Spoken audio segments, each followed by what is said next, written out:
بمباراة جميلة جدا ولكأنها بين ناديين سوريين انتهت قبل قليل.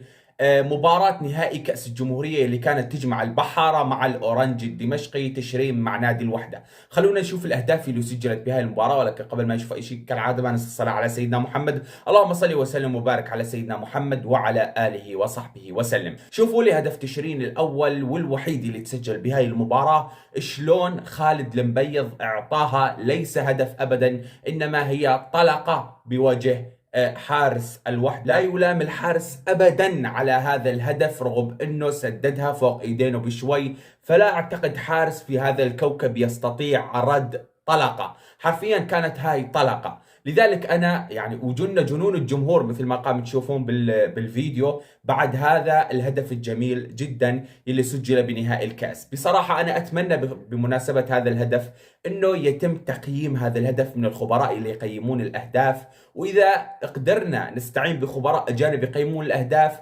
يقيمون هذا الهدف، لانه حتما خالد المبيض راح ياخذ جائزة على هذا الهدف كأسرع هدف بالرأس، ان لم يكن على المستوى العالمي سيكون على المستوى الآسيوي، وان لم يكن على المستوى الآسيوي سيكون على المستوى العربي، وان لم يكن على المستوى العربي على الاقل على مستوى سوريا، لانه بصراحة هذا هدف فريد من نوعه وقليل جدا حضوره في الملاعب العالمية قاطبة. فما شاء الله هدف جميل جدا. وبنهاية الفيديو اقول هارد لك لجماهير نادي الأورنج الدمشقي، وألف مبروك لجماهير نادي تشرين. كما توقعنا قلنا تشرين راح يفوز ولكن بصعوبة جدا، وفعلا نادي تشرين فاز بهاي المباراة وسيطر على بداية المباراة واستطاع انه يسجل هدف وبعدين رجع يدافع. نادي الوحدة ما استطاع يسجل على نادي تشرين، فمثل ما قلنا فاز نادي تشرين ولكن بصعوبة. ألف مبروك لقب بطولة الكأس، وللمرة الرابعة وللموسم الرابع على التوالي نادي تشرين يحصد الألقاب. 3 مواسم ماضية أخذ الدوري السوري، وللموسم الرابع هذا ما قدر ياخذ الدوري السوري ولكن أخذ بطولة كأس الجمهورية. بس والله هذا كان فيديو اليوم. السلام عليكم ورحمة الله وبركاته.